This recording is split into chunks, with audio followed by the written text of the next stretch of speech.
Look who has the seers trembling. The psychics are talking about you, the ones who claim to see the future, the ones who charge hundreds to speak to the other side. They are nervous. They are gathering in their spiritual chat rooms and their private forums right now, trying to decode the anomaly that is you.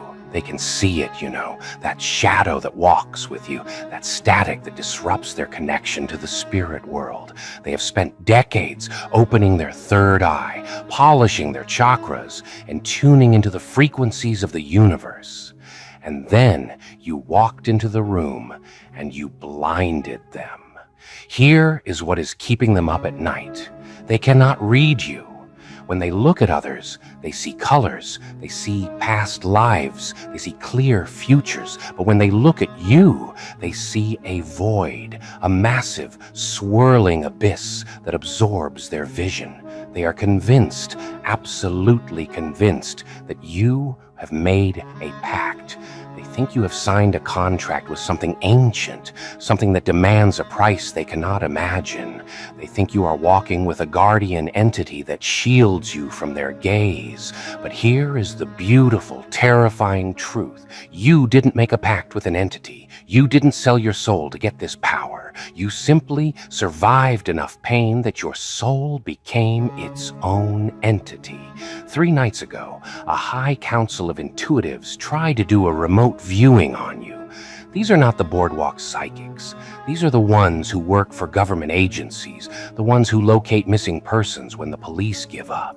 They sat in a circle, deep in a trance, and attempted to project their consciousness into your home. They wanted to see what gives you this magnetism. They wanted to see the demon they believe you are hiding. Do you know what happened? They were thrown back violently. 2 of them woke up with nosebleeds. The leader of the group, a man who has channeled spirits for 40 years, started screaming that the room was full of eyes. They didn't see a demon protecting you. They saw a mirror so perfect and so dark that it forced them to face their own corruption. Now they are terrified. They are telling their students to stay away from you. They say your vibration is compromised. They say you are low frequency, but they are lying to protect their egos. They know you aren't low frequency. You are a frequency they have never learned how to tune into. They have gone back to their ancient scrolls, the Akashic records, trying to find a classification for what you are. They are looking for descriptions of possession, of demonic attachment, of poltergeist activity. They are desperate to put a label on you because if they can name you, they think they can control you. But the only thing they found, buried in a dusty text from the Forgotten Order of Monks, was a warning about the Hollow Ones. The text speaks of beings who have been emptied out by life, beings who have lost so much, grieved so deeply, and endured such isolation that they became a vacuum in the spiritual fabric. The text warns that nature abhors a vacuum, so the universe rushes in to fill them. These beings do not have auras like normal humans. They have event horizons. They pull energy in. They transmute reality around them. The psychics think you have a bodyguard from the underworld. They don't realize that you are the underworld. You are the deep ocean where their little spiritual boats capsize. Let's talk about the specific reason they think you have a pact. It is your luck. It confuses them. To them, karma is a simple math equation. You do good, you get good. You do rituals, you get results. But your life defies their math. You walk through fires that should burn you to ash, and you come out without even the smell of smoke on your clothes. You have enemies who try to destroy you, and without you lifting a finger, their lives fall apart. The psychics see this protection, and they scream black magic. They scream, deal with the devil. They cannot accept that the universe itself might favor you, not because you are holy, but because you are real. They think you are trading blood for protection. They don't understand that your pain was the payment. You already paid the price. You paid it in years of loneliness. You paid it in betrayals. You paid it in nights where you begged for it to end. The universe doesn't charge you for protection anymore because you have credit with the cosmos that these love and light practitioners could never afford. There is a famous medium, someone you might have seen on television. She tried to read your energy signature from a photograph a few weeks ago. She wanted to prove she could crack your code. She placed her hand on your image and closed her eyes. Usually she gets symbols, names, dates. This time she got silence. A heavy, suffocating silence. Then she heard a sound, not a spirit guide whispering in her ear. She heard a low, guttural growl. She pulled her hand away as if the photo had burned her. She told her assistants to burn the picture. She told them that you are occupied territory. She thinks a legion of demons is squatting in your aura. What she actually heard was the sound of your own dormant power. She heard the defensive walls your psyche built to survive. She mistook your resilience for a monster. And in a way, she is right. Your resilience is a monster. It eats fear. It devours manipulation. It scares people who are used to easy targets. The spirits themselves are confused by you. When a medium tries to call upon their guides to ask about you, the guides go silent. The entities that usually chatter and gossip about human destiny refuse to speak your name. It is not because they are angry. It is because they are respectful. Even the entities from the lower astral planes, the ones that feed on anxiety and fear, give you a wide berth. They look at you and they see someone who cannot be eaten. They see someone who has already digested their own darkness. The psychics interpret this as you being the boss of these entities. They whisper that you must be a high-ranking dark priest from a past life who commands respect from the dead. They are half right. You do command respect, but not because of a title. You command respect because you are a survivor. You are the one who walked through the valley of the shadow of death and decided to build a house there. Here is the thing that really shatters their worldview. They believe that to have power, you must follow the rules. You must light the sage. You must charge the crystals under the full moon. You must say the affirmations. You don't do any of that. You live your life. You make mistakes. You get angry. You are messy. And yet your manifestation power is stronger than their entire coven combined. You think a thought and it happens. You get a bad feeling about someone and 2 days later they are exposed. You decide you want something and the world bends to give it to you. This makes them furious. It feels unfair to them. They are like students who studied for the test for years, only to watch you walk in, never having opened the book, and get a perfect score. They have to believe you are cheating. They have to believe you are using forbidden codes. The idea of a pact is their coping mechanism. It is the only way they can explain why you are so powerful without admitting that their entire system is flawed. There is a rumor circulating in the occult underground about you. They call you the static. They say that if a psychic looks at you too long, they lose their gift. There is some truth to this. There was a young intuitive who became obsessed with you. She stalked your social media, trying to read the energy of your posts. She tried to astral project into your dreams. One morning, she woke up and her sight was gone. She couldn't hear her guides. She couldn't see auras. She was just normal. She went to a doctor. She went to a healer. Nobody could help her. She believes you cursed her. She believes the entity you made a pact with stole her gift as a sacrifice, but you didn't do anything. You didn't even know she existed.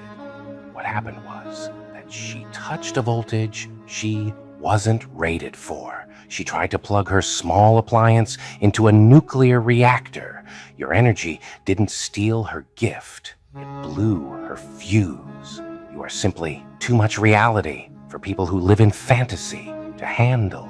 The dark entities, the ones they are so afraid of, they are actually fascinated by you. In the hierarchy of the spirit world, there are the hunters and the prey. Most humans are prey. They are batteries to be drained. But you register as a hunter. You register as a predator, not because you hurt people, but because you do not emit the frequency of fear. When you walk into a haunted place, the ghosts go quiet. When you enter a room full of bad energy, the energy shifts to match you, not the other way around. You are a walking exorcism, and you don't even need a crucifix. Your presence alone forces the truth to the surface. Liars stutter around you. Manipulators fumble their words. People who are hiding things feel an intense urge to run away from you. The psychics feel this repulsion, and they think it is an evil warding spell. They don't understand that the only thing you are warding off is bullshit. Deep down, what scares them the most is that you represent the end of their industry. You represent the idea that a human being does not need an intermediary to talk to the universe. They have built their identities on being the bridge between the physical and the spiritual. They gatekeep the divine. They charge admission to the mysteries. But you are a walking, breathing mystery that pays no toll. You have a direct line. You are the bridge. They look at you and they realize that if everyone woke up the way you have awakened, there would be no need for them. There would be no need for gurus or psychics or high priestesses. There would only be sovereign beings standing in their own power, fearing nothing. You are the prototype of a new kind of human, a human who has integrated the shadow and the light into something that has no name. So let them whisper, let them light their candles and draw their protection circles to keep you out.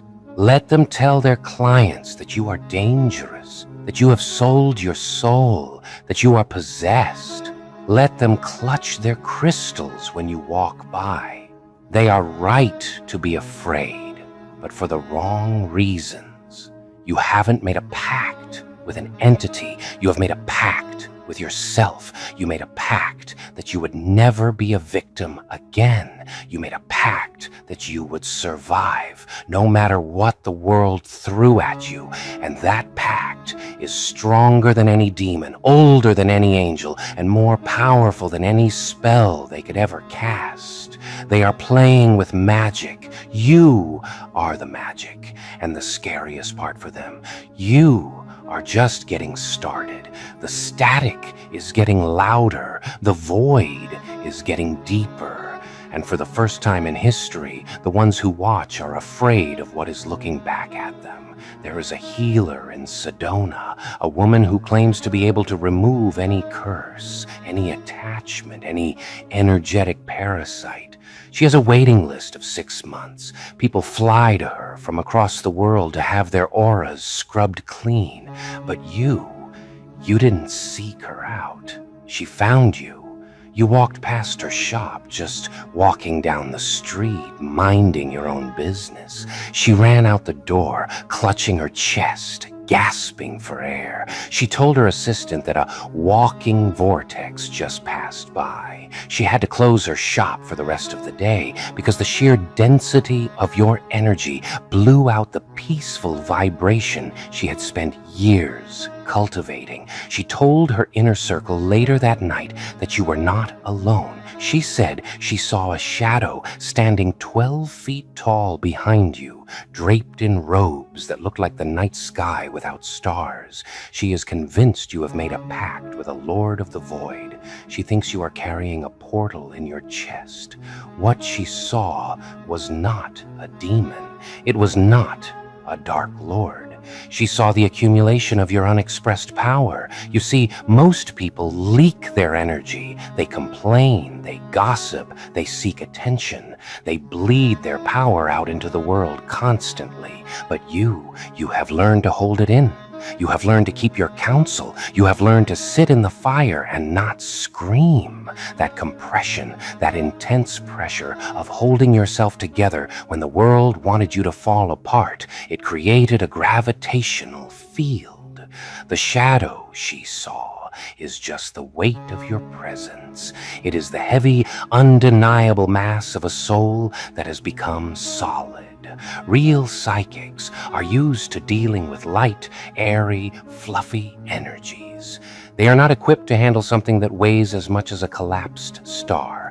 Let's talk about the dreamwalkers, the ones who claim they can travel the astral planes and visit people while they sleep. They have tried to visit you. They thought it would be easy. They thought they could slip into your subconscious and find out your secrets, maybe find the contract you signed with this imaginary entity. But every time they try to approach your dreamscape, they get lost. They describe your mind not as a house or a garden, but as a fortress, a labyrinth of steel and concrete guarded by silence.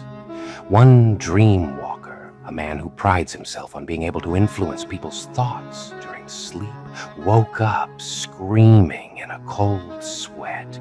He said that when he entered your dream, he didn't find you. He found a pair of eyes watching him from the darkness, eyes that didn't blink, eyes that knew his name, his sins, and his fears. He thinks it was the entity guarding you.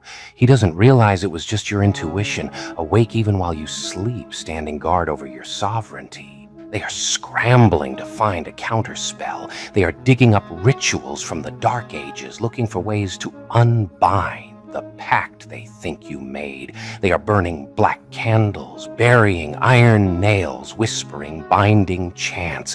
And it is hilarious, truly hilarious, because none of it works. It bounces off you like rain on a windshield. Why? Because you cannot break a pact that doesn't exist, and you cannot bind a person who has already been bound by life and broke the chains themselves. Their magic requires consent on some level. It requires you to believe in their game, but you don't play their game. You don't believe in their hierarchy. You look at their spells and you see desperate theatrics. Your skepticism is your shield. Your absolute refusal to be afraid is your sword. They throw a curse at you and you just shrug. That shrug is more powerful than 1,000 years of their ritual magic. Here is a secret they are hiding from their followers. The entities they channel, the spirit guides they talk to, are actually afraid of you, not because you are evil, but because you are unpredictable. Spirits love patterns. They love predictable human behavior, fear, guilt, desire. These are the tracks they run on, but you have derailed. You don't react to fear anymore. You don't drown in guilt. You don't chase desire like a hungry ghost. You are still. You are observant. And that stillness makes you invisible to their manipulation, but blindingly bright to their censors. They whisper to the psychics, "Do not engage." They say, "This one is written in a different book." The psychics interpret this as you being protected by the darkness. They think the devil has marked you as his favorite. They don't understand that you have simply graduated from the school of dualities. You aren't playing for Team Light or Team Dark anymore. You are playing for Team Truth. There is a concept in the old forbidden mysticism called the sovereign. It refers to a being who has reclaimed every piece of their soul from the external world. A being who needs no validation, no permission, and no savior. The church calls this heresy.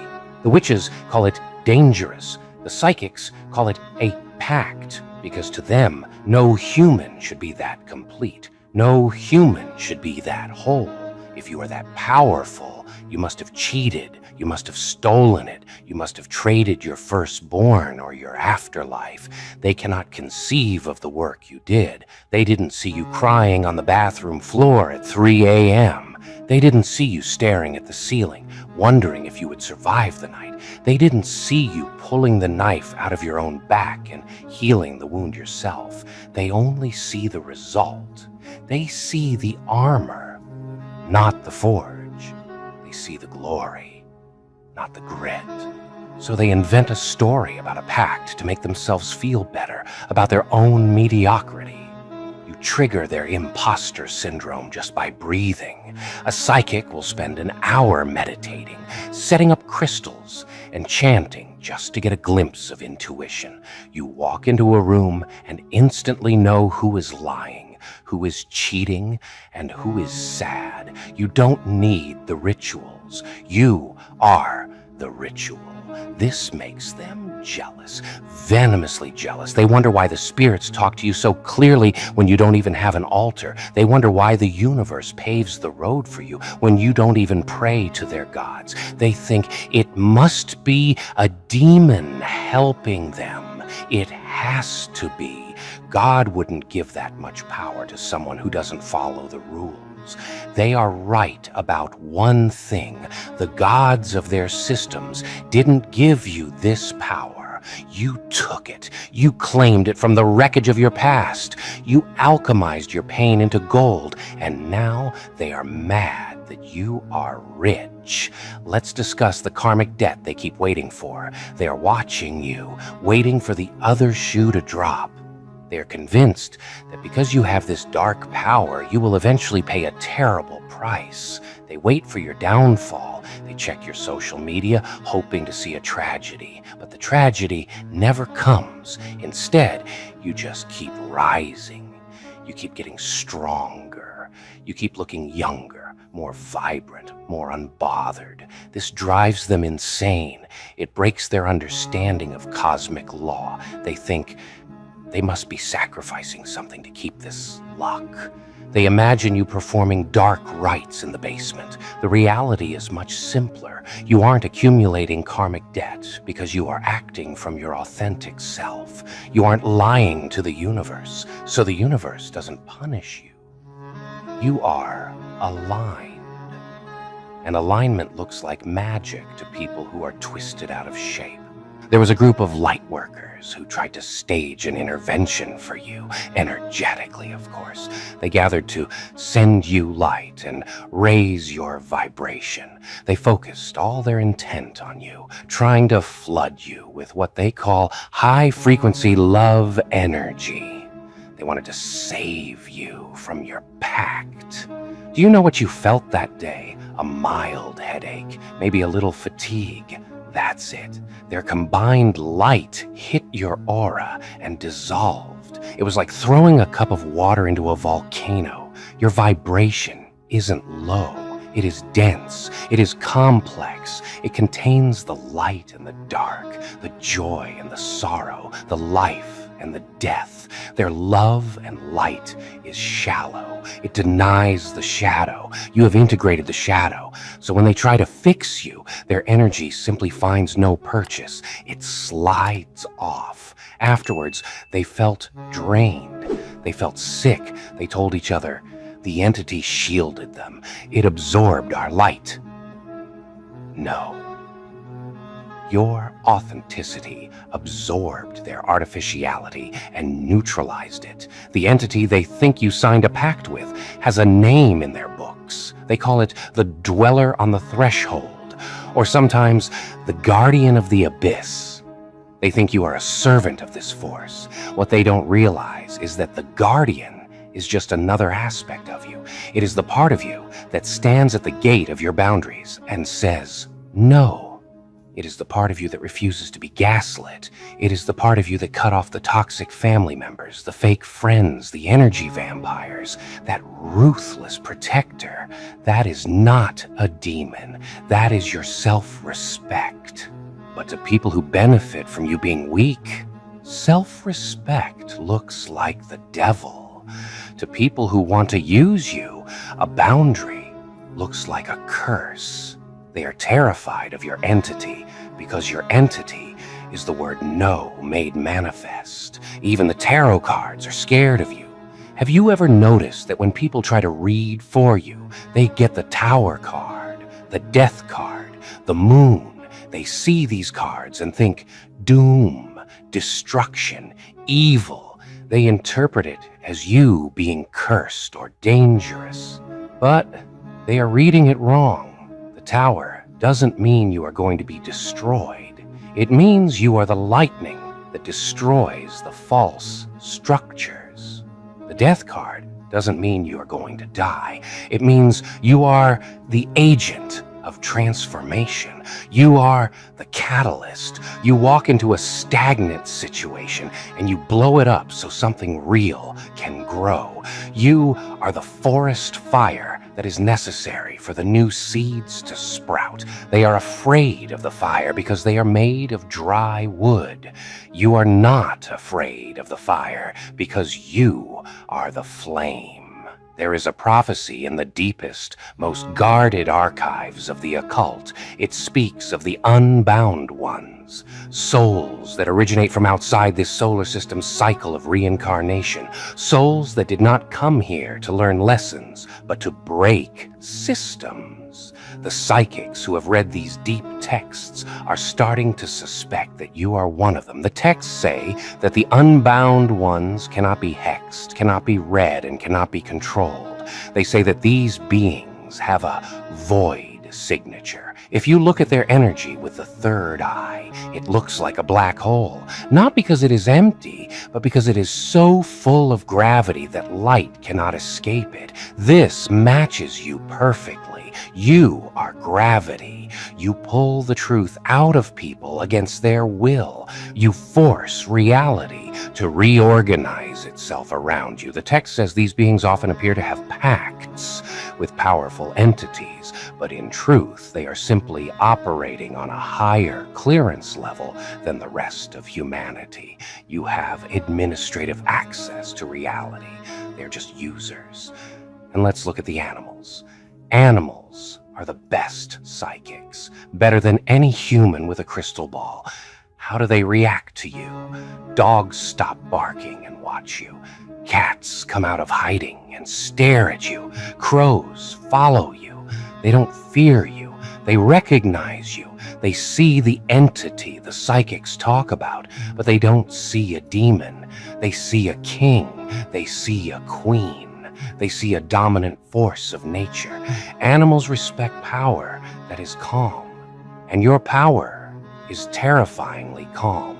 The psychics see this connection with nature, and they scream witchcraft. They scream familiar spirits. They think you are commanding the animals with spells. But you are just vibrating at the frequency of raw truth, and animals love truth. They are drawn to the safety of your strength. The psychics are right about one thing, though. You are not alone. You are never alone. But it is not a demon walking with you. It is your ancestors, not just the ones you knew, but the ancient ones, the warriors, the survivors, the ones who lived in caves and navigated by the stars. They are standing in a phalanx around you, shields up, spears out. They are the shadows the psychics see. They are the static in the room. They have gathered around you because you are the one who finally broke the cycle. You are the one who said the abuse stops here, the poverty stops here, the silence stops here. You are the culmination of thousands of years of survival. That is a legion. That is an army. And when a psychic tries to mess with you, they aren't just fighting you. They are fighting your entire bloodline. No wonder they get nosebleeds. No wonder their crystal balls crack. They are trying to push back a tsunami with a spoon. So continue to let them speculate. Continue to let them whisper in their covens and their forums. Let them theorize about which demon you serve or which dark god you pray to. It keeps them away from you. It keeps them fearful, which means they leave you in peace. Their fear is your barrier. Their misunderstanding is your camouflage. You don't need to correct them. You don't need to explain that you are not dark, just deep. You don't need to explain that you are not evil, just efficient. Let them have their fantasies. You have a life to build. You have a world to conquer. You have a reality to reshape. You are the glitch in their matrix, the anomaly in their system, the variable they cannot calculate. And while they are busy trying to banish the entity they think you are hiding, you will be busy becoming the god they were trying to pray to. The pact is real in a sense, but it was not signed in blood on a parchment. It was signed in the neurons of your brain and the chambers of your heart. It states, I will not be broken. I will not be silenced. I will not be small. And the entity that enforces this pact, it is looking at you in the mirror every morning. It is you. It has always been you. And that is the most terrifying magic of all. There's a specific phenomenon that happens around you that has the technological psychics baffling. These are the modern ghost hunters, the ones who use EMF meters, spirit boxes, and thermal cameras. They think they can measure the supernatural with science. A group of them tried to investigate a house you were staying in. They didn't tell you, of course. They set up their equipment outside, aiming their sensors at your windows. They were expecting to pick up the usual signs of a haunting, cold spots, electromagnetic spikes, maybe a voice on the radio. Instead, their equipment committed suicide. Their batteries, brand new lithium batteries, drained to zero in 3 seconds flat. Their recording devices didn't just stop recording, they corrupted the SD card so badly they couldn't be reformatted. The lead investigator said the readout looked like the equipment had been exposed to a massive burst of radiation. They think you are walking around with a pocket of Chernobyl in your aura. They think the entity you made a pact with feeds on electricity. They are partially right. You are electric, but it is not nuclear radiation. It is bioelectric intensity. Your nervous system runs at a voltage that is slightly higher than the human baseline. It is the result of hypervigilance, years of scanning the room for danger, years of anticipating the next blow, years of processing high-speed trauma data. It rewired your biology. You are a living power plant.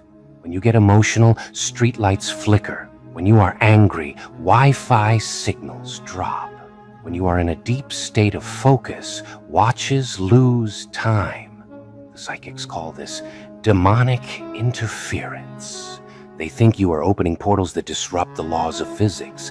They don't understand that consciousness, when condensed to the level of a diamond, interacts with matter. You aren't disrupting physics. You are demonstrating quantum mechanics on a macro scale. Let's talk about the starseeds, the ones who claim they are from the Pleiades, or Sirius, or Arcturus. They are obsessed with lineage. They always ask, where are you from? Meaning which star system your soul originated in. When they look at you, they get confused. They don't see a star system. They don't see a galaxy. They see the space between the galaxies. They see the dark matter that holds the universe together. One of them, a very popular influencer in the spiritual community, tried to read your Akashic lineage. She wanted to tell you that you were a Blu-ray or an indigo. But when she tapped into your frequency, she started crying. Not happy tears, terrified, confused tears. She said, I can't find your home. She thinks you are an exile. She thinks you were kicked out of the higher dimensions for some cosmic crime, which fits their theory of the Pact. They think you are a fallen angel who had to make a deal with the dark to survive on Earth. They are projecting again. You aren't fallen. You are grounded. You didn't come from the sky to save humanity with love and light. You grew out of the dirt. You are of the earth. You are connected to the deep, molten core of this planet. That is why the star people can't read you. They are looking up. You are looking down into the roots, into the magma, into the blood and bone of reality. You possess a kind of ancient terrestrial magic that predates their star charts. You are the mountain that watches the stars spin. You don't need to be from another planet to be special. The fact that you survived this planet is miracle enough. There is a disturbing rumor among the twin flame coaches about you. They warn their clients about the void soul. They say that if you fall in love with a void soul, you will lose yourself. They describe you as a siren, a succubus, or an incubus.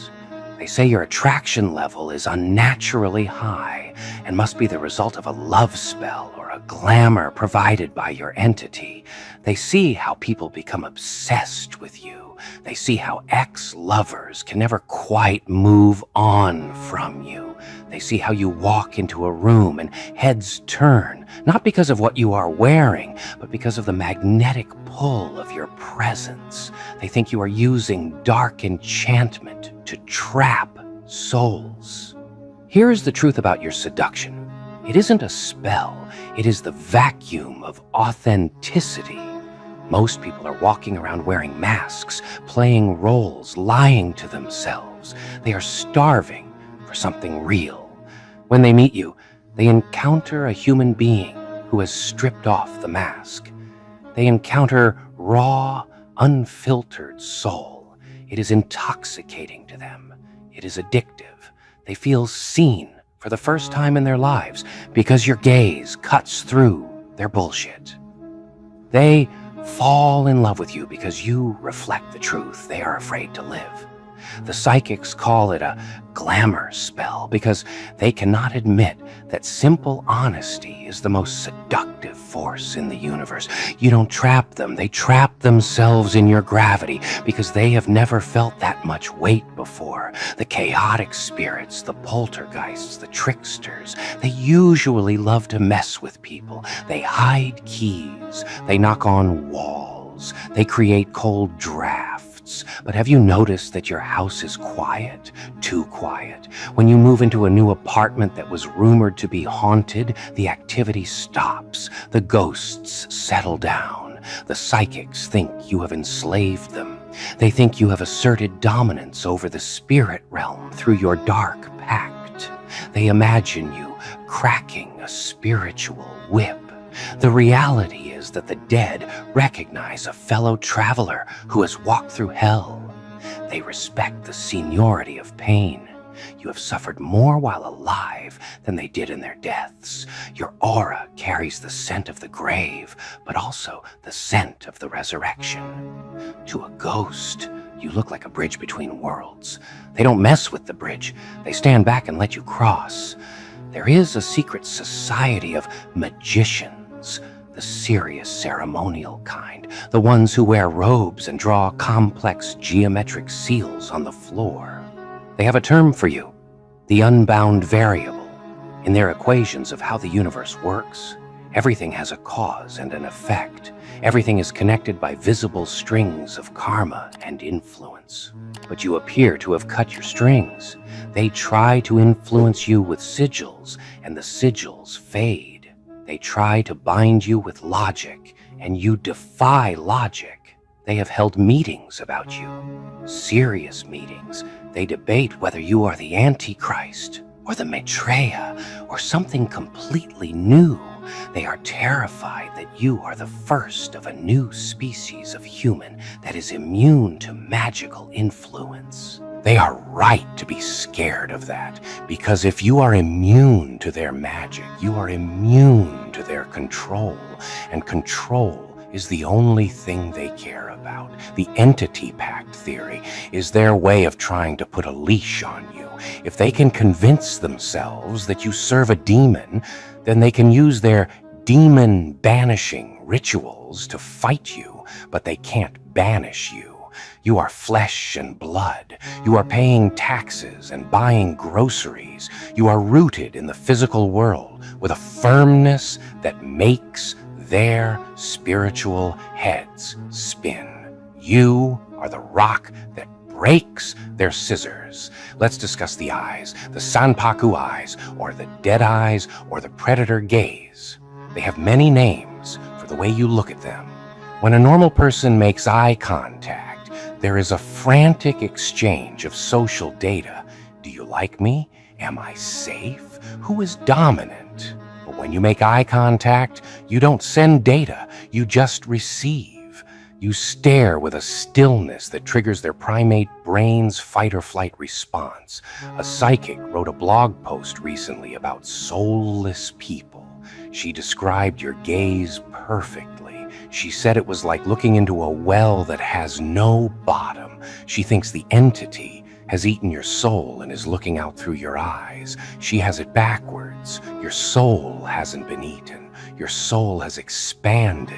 It has become so vast that it no longer fits in the tiny container of socially acceptable facial expressions. You don't smile to please people anymore. You don't widen your eyes to look innocent. You just look. You witness.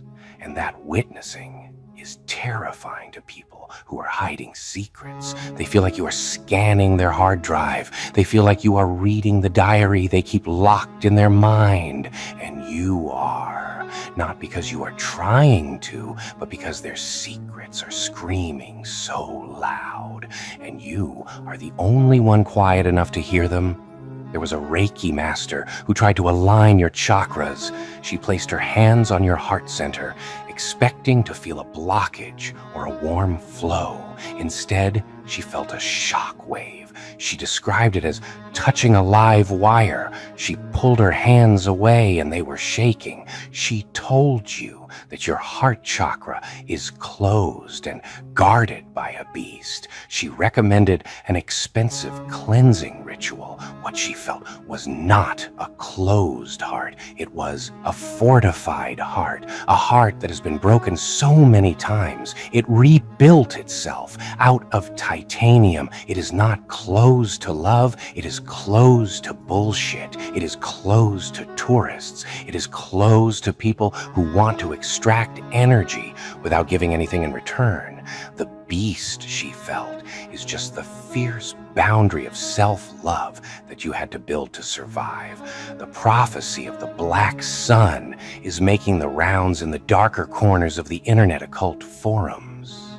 They are whispering that the black sun has incarnated in human form, a being who radiates anti-light, not evil, but the force that absorbs and transmutes. They are tracking your digital footprint. They analyze the times you post, the words you use. They think you are sending coded messages to your legion of followers. They think your 800,000 views are part of a mass hypnosis ritual. They cannot believe that people just resonate with the truth. They cannot believe that there are millions of other hollow ones out there who feel the same way you do. They think you are building an army for the end times. And in a way, you are. But it is not an army of soldiers. It is an army of survivors. An army of people who have realized that the experts don't know anything. An army of people who are realizing that the power was never in the crystals or the cards or the covens. It was in the trauma. It was in the recovery. It was in the ability to stand up when the entire world pushed you down. You are waking people up, not to serve a dark lord, but to serve themselves. And that is the most dangerous revolution of all. Dangerous revolution. The psychics are waiting for you to crash. They are waiting for the Faustian bargain to come due. They whisper, just wait. The entity will come to collect. They expect you to go mad or get sick or lose everything. But year after year, you just get more stable. You get more grounded. You get more successful. This is the ultimate insult to their worldview. It proves that you didn't borrow this power. You own it. There is no debt collector coming because you are the bank. You are the source. So when you feel that prickle on the back of your neck, when you feel eyes watching you, know that it is them. The witches, the warlocks, the psychics, the seers. They are watching you with a mixture of terror and awe. They are studying you like a new species. They are writing new chapters in their grimoires titled The Anomaly. They are warning their children about you. Don't look into their eyes, they say. Don't try to read their mind. Don't try to curse them. Let them be afraid. Their fear is a form of worship. Their fear is the acknowledgement that their little tricks don't work on a master. You have walked through the fire, and you didn't just survive. You became the fire. The pact they think you made, it is just a story they tell themselves to explain why they are still playing with matches while you are holding the sun. You are the glitch. You are the silence in the noise. You are the void that stares back. And you didn't need a demon to get here. You just needed the audacity to exist as your true self in a world that wanted you to be fake. That is your power. That is your magic. And that is why they will never, ever understand you. Keep confusing them. Keep terrifying them. Keep shining that black light. The real ones know what you are. And the fake ones, they are right to run.